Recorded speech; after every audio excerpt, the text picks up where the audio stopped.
Dans cette vidéo, je vais vous montrer comment tester un View Component avec AirSpec et du coup, ça fait suite à la création d'un View Component qu'on avait fait dans les vidéos précédentes.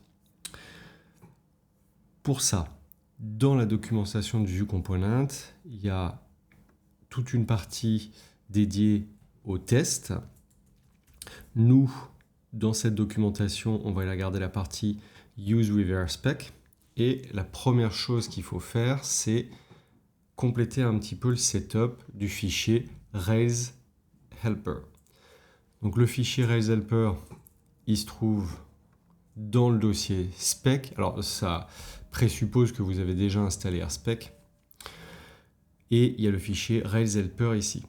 Donc on va ajouter Additional Requires ici. Et dans la config, on va aller ajouter View Component Test Helper. C'est ça qui va nous permettre d'avoir des helpers supplémentaires pour faire nos tests. Une fois que ces deux lignes sont ajoutées, on va être prêt à écrire notre test pour le View Component. Comme moi, dans les vidéos précédentes, j'avais oublié d'utiliser le générateur Rails Generate View Component, ça m'a directement généré un fichier de test et nous on va tester le composant Definition List qu'on avait créé dans une vidéo précédente. Et du coup, si je reviens dessus, hop, ici on a notre Definition List qui renders many definition items. Je vous invite à regarder les vidéos précédentes pour comprendre comment il est fait. Nous, ce qui va nous intéresser, c'est que c'est en fait une description list et à l'intérieur de cette description list, on vient render des entries qui sont des tags HTML DT/DD. Donc, si je prends mon fichier de test et que je regarde la documentation, donc on a use with AirSpec, testing slot, etc. Et moi, ce qui va m'intéresser, c'est que j'ai pas envie de rajouter Capybara. Et du coup, je vais utiliser les tests qui me sont proposés ici. Donc, si je récupère tout ça, render inline, moi ici, on va utiliser describe class. Qu'est-ce que j'ai besoin? Alors, il faudra regarder les vidéos précédentes, mais en fait, j'ai une classe en new qui me donne un component. Ça, je peux d'ailleurs le stocker au passage dans une variable result. Et ce component, moi j'ai des entries. Donc c'est with entry.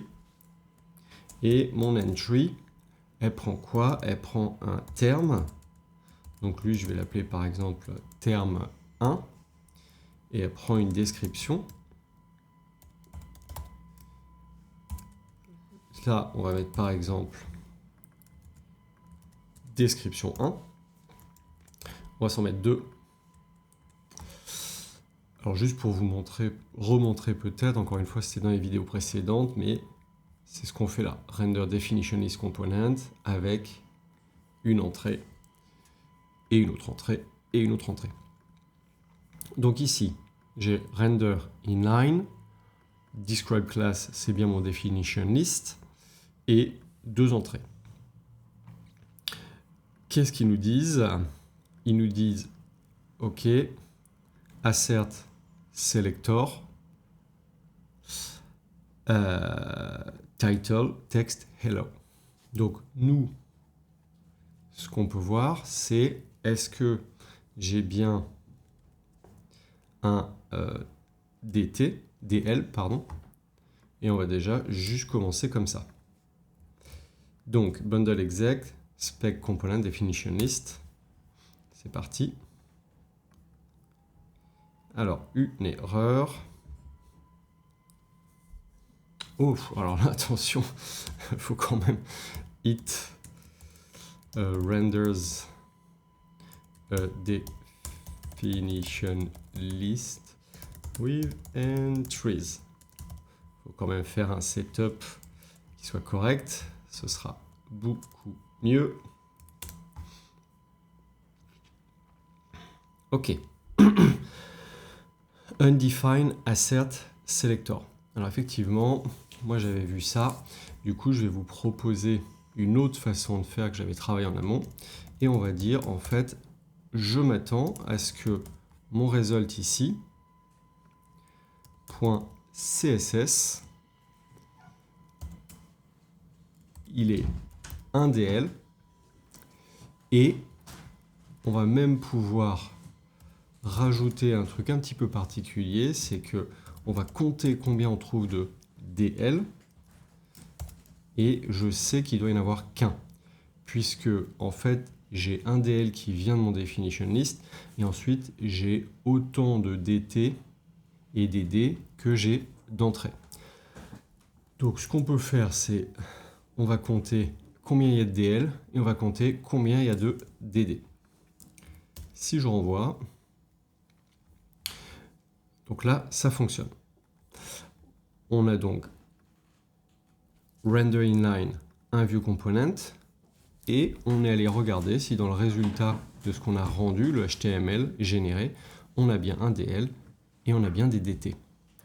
Pour aller un peu plus loin, on va pouvoir faire expect result dans le DT et on va dire le premier élément first to HTML et on s'attend à ce que ça inclut